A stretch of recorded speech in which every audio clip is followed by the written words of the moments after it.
اب ہم آتے ہیں سیدنا ابراہیم علیہ السلام کے قصے کی طرف، لیکن اس سے پہلے یہ وضاحت کر دیں کہ سیدنا ابراہیم علیہ السلام کے واقعے کے ساتھ چند دوسرے انبیاء علیہم السلام کے واقعات بھی وابستہ ہیں، مثلا سیدنا لوط علیہ السلام کا واقعہ، اس لیے کہ یہ سیدنا ابراہیم علیہ السلام کے بھتیجے بھی ہیں اور ان کے پیروکار بھی۔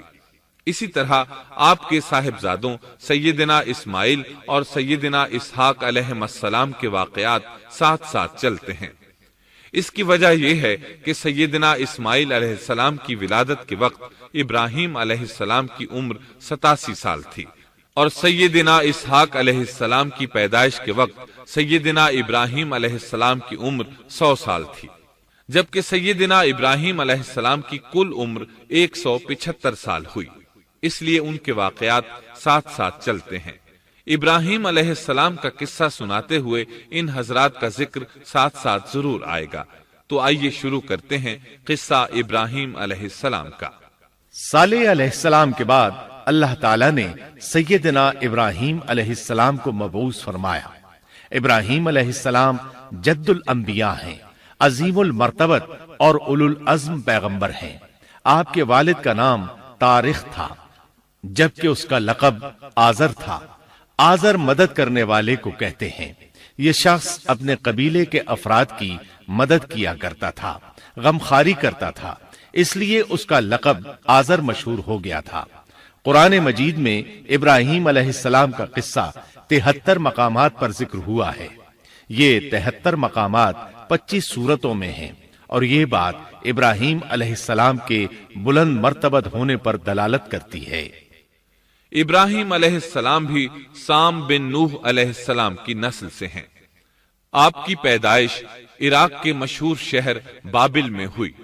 یہ عراق کے شمال میں واقع تھا اور آج بھی موجود ہے۔ بہت بڑا شہر ہے، اس وقت بھی بڑی آبادی پر مشتمل تھا۔ یہاں بت پرستی عام ہو چکی تھی۔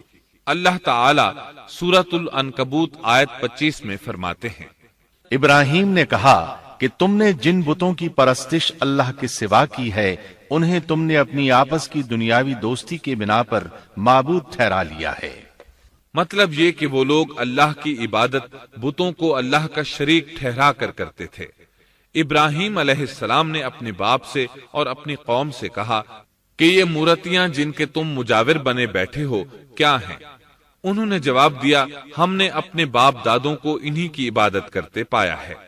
اللہ تعالیٰ ان کے بارے میں فرماتے ہیں، اے نبی، انہیں ابراہیم علیہ السلام کا قصہ سنا دو، جبکہ انہوں نے اپنے باپ اور اپنی قوم سے فرمایا، تم کس کی عبادت کرتے ہو؟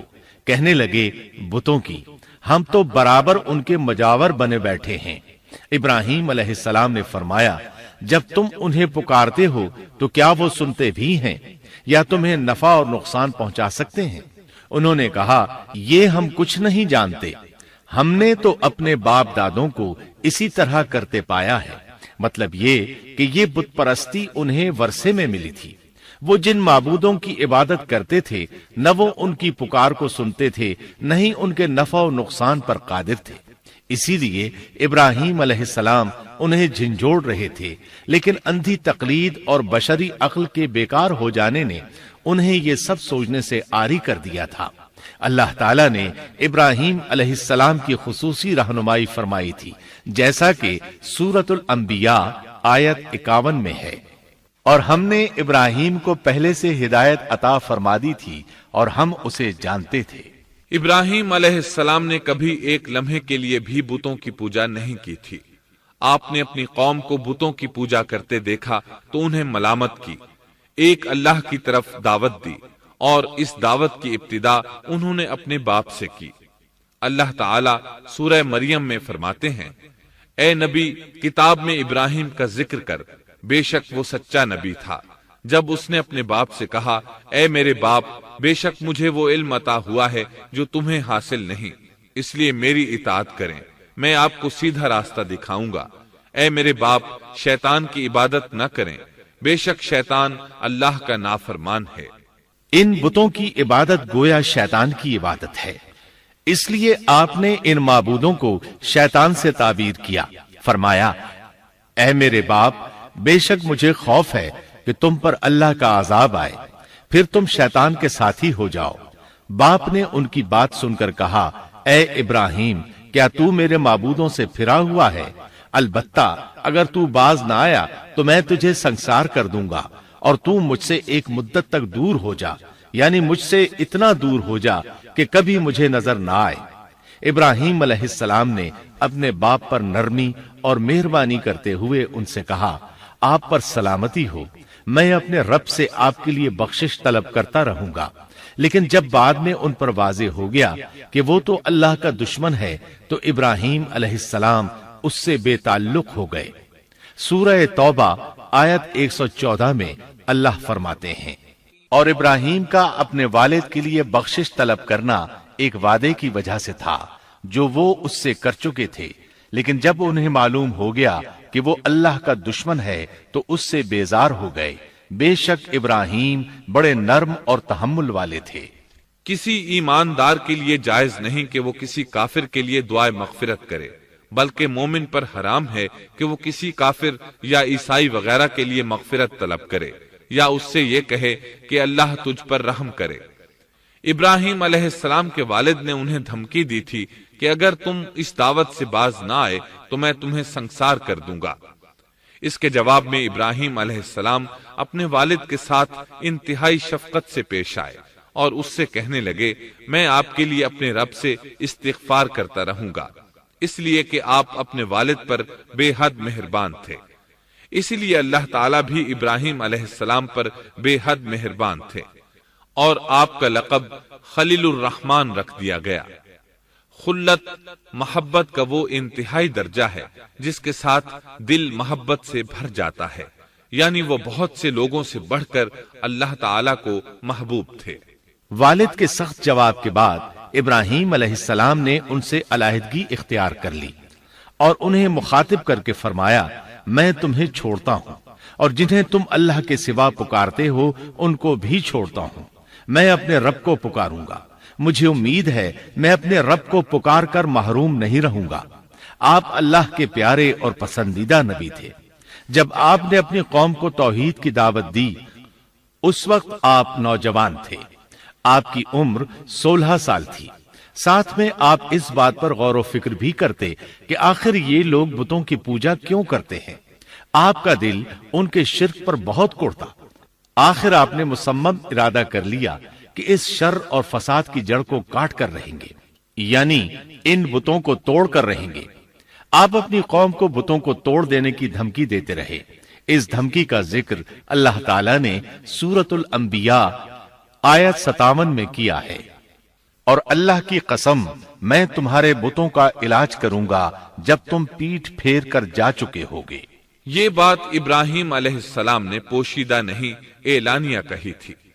آخر انتظار کا وقت ختم ہوا، عید کا دن آ پہنچا۔ عید کے دن وہ لوگ صبح سویرے گھر سے نکلنے سے پہلے کھانا پکا کر اپنے معبودوں کے سامنے رکھتے تھے، پھر شہر سے باہر ایک میدان میں جمع ہوتے، وہاں کھیلتے کودتے خوشیاں مناتے، ناز سے چلتے پھرتے اور کھانا کھاتے۔ شام کو گھروں کی طرف آتے، صبح بتوں کے پاس جو کھانا رکھ گئے تھے اس کو اٹھاتے اور تبرک سمجھ کر کھا جاتے۔ اپنے معمول کے مطابق انہوں نے عید کی تیاری کر لی، لیکن ابراہیم علیہ السلام تیار نہ ہوئے، اس لیے کہ وہ تو ان کے ساتھ جانے کا ارادہ ہی نہیں رکھتے تھے۔ وہ لوگ جانے سے پہلے ابراہیم علیہ السلام کے پاس آئے اور کہنے لگے، کیا آپ ہمارے ساتھ نہیں جائیں گے؟ سیدنا ابراہیم علیہ السلام نے آسمان کی طرف نگاہ کی اور فرمایا، میں بیمار ہوں۔ یہ تمام واقعہ سورۃ الانبیاء آیات 51 تا 58 میں بیان ہوا ہے۔ یقیناً ہم نے ابراہیم کو پہلے سے ہدایت فرما دی تھی اور ہم اسے جانتے تھے، جبکہ اس نے اپنے باپ سے اور اپنی قوم سے کہا کہ یہ مورتیاں جن کے تم مجاور بنے بیٹھے ہو کیا ہیں؟ سب نے کہا، ہم نے اپنے باپ دادوں کو انہی کی عبادت کرتے پایا ہے۔ آپ نے فرمایا، پھر تو تم اور تمہارے باپ دادا سبھی یقیناً کھلی گمراہی میں مبتلا رہے۔ کہنے لگے، کیا آپ سچ مچ ہمارے پاس حق لائے ہیں یا یوں ہی مذاق کر رہے ہیں؟ آپ نے فرمایا نہیں نہیں، در حقیقت تم سب کا پروردگار تو وہ ہے جو آسمان و زمین کا مالک ہے، جس نے انہیں پیدا کیا ہے، میں تو ایسی بات کا گواہ اور قائل ہوں، اور اللہ کی قسم میں تمہارے ان معبودوں کا علاج تمہاری غیر موجودگی میں کروں گا۔ پس اس نے ان سب کے ٹکڑے کر دیے، البتہ صرف بڑے بت کو چھوڑ دیا، یہ اس لیے کیا کہ وہ سب اس کی طرف لوٹے۔ ابراہیم علیہ السلام نے لوگوں کے ساتھ عیدگاہ جانے سے انکار کیا اور عذر پیش کیا کہ وہ بیمار ہیں۔ وہ لوگ آپ کو چھوڑ کر چلے گئے۔ بعد میں ابراہیم علیہ السلام ان بتوں کے پاس گئے، دیکھا کہ ان کے سامنے کھانا پڑا ہے۔ چونکہ سب لوگ کھانا لائے تھے اس لیے یہ کھانا بہت زیادہ تھا، لیکن ان جھوٹے معبودوں نے اسے کھانا تو درکنار اس کو چھوا تک نہ تھا۔ ابراہیم علیہ السلام نے انہیں مخاطب کر کے کہا، یہ اتنا کھانا تمہارے سامنے پڑا ہے، تم اس کو کھاتے کیوں نہیں؟ تمہیں کیا ہو گیا کہ بات تک نہیں کرتے؟ پھر پوری قوت سے دائیں ہاتھ سے کلہاڑا مار کر ان کے ٹکڑے ٹکڑے کر دیے، لیکن بڑے بت کو چھوڑ دیا تاکہ سب اسی کی طرف رجوع کریں۔ تمام چھوٹے بتوں کو توڑ کر کلہاڑا اس بڑے بت کے کندھے پر رکھ دیا۔ مشرکین میلے سے لوٹے تو دیکھا ان کے سارے معبود اوندھے منہ ٹوٹے پھوٹے پڑے ہیں، ان کے تمام معبودوں کو توڑ دیا گیا تھا۔ وہ حیران رہ گئے کہ یہ کیسے ہو گیا، کس نے کیا؟ کہنے لگے یہ کام کس ظالم کا ہے، اس نے ہمارے معبودوں کی توہین کی ہے۔ اس وقت جن لوگوں نے ابراہیم علیہ السلام کا وہ کلام سنا تھا انہیں ان کا خیال آ گیا، کہنے لگے وہ نوجوان جس کا نام ابراہیم ہے اسے ہم نے اپنے بتوں کی مذمت کرتے سنا ہے۔ اللہ کی قدرت کہ ابراہیم علیہ السلام کا جو مقصد تھا وہ خود بخود پورا ہو رہا تھا۔ قوم کے لوگ مشورہ کر رہے تھے کہ سب کو جمع کرو اور اسے بلاؤ، پھر اسے سزا دو۔ چنانچہ تمام اہل باطل چھوٹے بڑے جمع ہو گئے، کارروائی شروع ہو گئی۔ کہنے لگے اے ابراہیم، ہمارے معبودوں کے ساتھ یہ لغو حرکت تو نے کی ہے۔ ابراہیم علیہ السلام نے جواب دیا، یہ کام تو اس بڑے بت کا ہے، مجھ سے کیوں پوچھتے ہو؟ تم اپنے معبودوں سے کیوں نہیں پوچھ لیتے کہ ان کے ٹکڑے کس نے اڑائے ہیں؟ ابراہیم علیہ السلام کا جواب سن کر وہ سب سوچ میں پڑ گئے، پھر کہنے لگے ہم نے بڑی غلطی کی، اپنے معبودوں کے پاس کسی کو حفاظت کے لیے نہیں چھوڑا۔ اس قدر واضح بات محسوس کر کے بھی وہ ظالم ایمان نہ لائے، بلکہ شیطان نے ان کے دلوں میں وسوسہ ڈالا اور انہوں نے غور و فکر کر کے کہا، اے ابراہیم، کیا تمہیں علم نہیں یہ تو بے زبان ہیں، یہ بول نہیں سکتے۔ اب ابراہیم علیہ السلام نے فرمایا، تب پھر تم اللہ کے سوا اس چیز کی عبادت کرتے ہو جو تمہیں کچھ بھی نفع نہ دے سکے اور نہ نقصان پہنچا سکے۔ تعجب ہے تم پر اور ان پر بھی جنہیں تم اللہ کے سوا پکارتے ہو، کیا تم میں بالکل عقل نہیں؟ اس طرح ابراہیم علیہ السلام نے ان پر حقیقت خوب اچھی طرح واضح کر دی۔ ان سے فرمایا تم ان کی پوجا کرتے ہو جن کو تم خود تراشتے ہو، یعنی ان کا حال تو یہ ہے کہ تم نے ان کو خود اپنے ہاتھوں سے تراشا اور ان کی عبادت کرنے لگے، جبکہ تمہیں اور تمہاری بنائی ہوئی چیزوں کو اللہ ہی نے پیدا کیا ہے۔ ابراہیم علیہ السلام نے ایک کلہاڑے کی مدد سے ان سب بتوں کو تہس نہس کر دیا تھا۔ یہ اس بات کی واضح ترین نشانی تھی کہ یہ بالکل بے بس ہیں، لیکن اس واضح نشانی کے باوجود وہ اپنے کفر ہی پر ڈٹے رہے اور لگے ابراہیم علیہ السلام کو دھمکیاں دینے۔ کہنے لگے اس کے لیے ایک آتش کدہ بناؤ اور اسے اس دہکتی آگ میں ڈال دو۔ پھر ان لوگوں نے ایک چٹیل میدان کا انتخاب کیا جہاں مٹی نام کی کوئی چیز نہیں تھی۔ اس میدان کو پتھروں کی باڑ کے ساتھ گھیر دیا گیا۔ پھر سب لوگوں کو حکم دیا گیا کہ وہ لکڑیاں جمع کر کے اس گھیری ہوئی جگہ میں رکھیں۔ چنانچہ سب لوگ لکڑیاں جمع کر کے وہاں لانے لگے، یہاں تک کہ عورتوں اور بچوں نے بھی اس کام میں بڑھ چڑھ کر حصہ لیا۔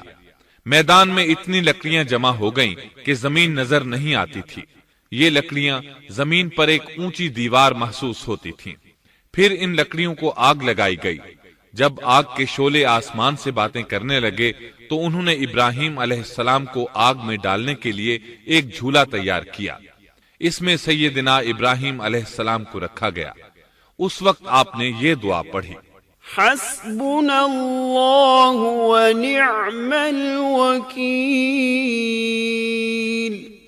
ہمیں اللہ کافی ہے اور وہی بہترین کارساز ہے. یہ کلمہ ہر محتاج اور مصیبت زدہ کو پڑھنا چاہیے. بخاری میں ہے رسول اللہ صلی اللہ علیہ وسلم نے فرمایا حسبنا اللہ و نعم الوکیل ابراہیم علیہ السلام نے اس وقت فرمایا تھا جب انہیں آگ میں پھینکا جانے لگا تھا. مطلب یہ کہ ہم اللہ ہی پر بھروسہ کرتے ہیں، اس کے سوا ہمارا کسی پر بھروسہ نہیں. بعض روایات میں یہ بھی ہے کہ جب ابراہیم علیہ السلام کو آگ میں ڈالا جانے لگا تو جبریل علیہ السلام آئے اور کہا اے ابراہیم کوئی حاجت ہے تو میں حاضر ہوں. ابراہیم علیہ السلام نے فرمایا اگر تم اپنی مرضی سے آئے ہو تو مجھے تمہاری کوئی ضرورت نہیں. ایک دوسری روایت میں ہے کہ بارش کے فرشتے نے حاضر ہو کر کہا تھا اے ابراہیم مجھے حکم دیجئے میں بارش برسا کر اس آگ کو بجھا دوں. لیکن ایسی تمام روایات ضعیف ہیں. یوں بھی اللہ کا حکم ان سے پہلے کام کرنے والا تھا. اللہ تعالی سورہ انبیاء آیت 69 اور 70 میں فرماتے ہیں ہم نے کہا اے آگ ابراہیم پر ٹھنڈی ہو جا اور سلامتی والی ہو جا. گو انہوں نے ابراہیم کا برا چاہا لیکن ہم نے انہیں ہی نقصان پانے والا کر دیا. چنانچہ جب ابراہیم علیہ السلام کو آگ میں ڈالا گیا تو وہ ٹھنڈی ہو گئی. ابن عباس رضی اللہ عنہما فرماتے ہیں اگر اللہ تعالیٰ آگ سے یہ نہ فرماتے کہ سلامتی والی ٹھنڈی ہو جا تو وہ اس قدر سرد ہو جاتی کہ اس کی ٹھنڈک سے تکلیف محسوس ہوتی. گویا آگ بھی اللہ کے حکم کے بغیر نہیں جلا سکتی، چھری اللہ کے حکم کے بغیر نہیں کاٹ سکتی، اس لیے کہ یہ بھی اللہ کی مخلوق ہیں اور ان کی قدرت بھی اللہ کے پاس ہے. وہ چاہے تو ان کو قدرت عطا کر دے، چاہے تو قدرت واپس لے لے. آگ کو ٹھنڈا ہونے کا حکم ہوا، وہ ٹھنڈی ہو گئی. اس نے نہ ابراہیم علیہ السلام کے کپڑے جلائے نہ جسم کے کسی حصے کو کوئی نقصان پہنچایا، صرف وہ رسیاں جلائیں جن سے آپ کو باندھا گیا تھا. سبحان اللہ. لوگ آگ کے گرد اس انتظار میں کھڑے تھے کہ جو ہی انہیں آگ میں پھینکا جائے گا وہ جل کر راکھ ہو جائیں گے. لیکن وہ یہ دیکھ کر حیران رہ گئے کہ ابراہیم علیہ السلام بڑے ناز سے آگ کے درمیان بیٹھے ہیں. بعض روایات میں ہے کہ ابراہیم علیہ السلام فرمایا کرتے تھے مجھے ان دنوں جو راحت اور سکون حاصل تھا ویسا آگ سے نکلنے کے بعد نہیں ہوا. لوگ اس معجزے کو دیکھ کر حیرت زدہ تھے. پھر ابراہیم علیہ السلام آگ سے نکلے. اتنا بڑا معجزہ دیکھنے کے باوجود لوط علیہ السلام کے سوا کوئی شخص پورے بابل شہر سے ان پر ایمان نہ لایا. اللہ تعالیٰ فرماتے ہیں پس ابراہیم پر لوط ایمان لائے. مطلب یہ کہ پوری بستی سے لوط علیہ السلام تھے جو آپ پر ایمان لائے تھے، باقی تمام لوگ کفر ہی پر ڈٹے رہے. ابراہیم علیہ السلام ان کا رویہ دیکھ کر نا امید ہو گئے کہ اس سے بڑھ کر یہ کون سا معجزہ دیکھنا چاہتے ہیں. ان کے بتوں کو توڑ دیا گیا. اپنی آنکھوں سے اللہ کی نشانی ان لوگوں نے دیکھی، پھر بھی یہ ایمان نہیں لائے.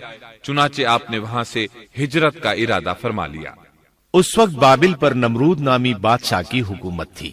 کہا جاتا ہے کہ زمین کے بیشتر حصے پر اسی کی حکمرانی تھی. جب اس کے پاس یہ خبریں پہنچیں کہ ابراہیم علیہ السلام کو آگ میں ڈالا گیا لیکن آگ نے انہیں نہیں جلایا تو اس نے ابراہیم علیہ السلام کو اپنے دربار میں پیش کرنے کا حکم دیا. ابراہیم علیہ السلام کو وہاں لایا گیا. نمرود نے ان سے ان کے رب کے بارے میں سوال کیا.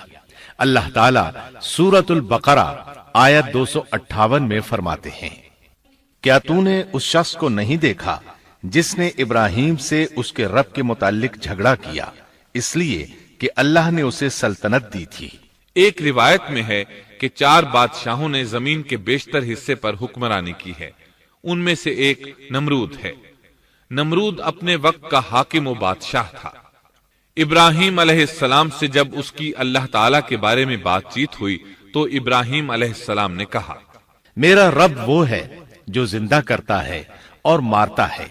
جواب میں اس نے کہا میں بھی زندہ کرتا ہوں اور مارتا ہوں. چنانچہ اس نے حکم دیا کہ جیل سے 2 آدمیوں کو لے آؤ.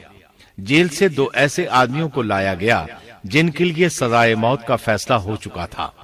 اس نے ان میں سے ایک کے قتل کا حکم دیا، دوسرے کو معاف کر دیا.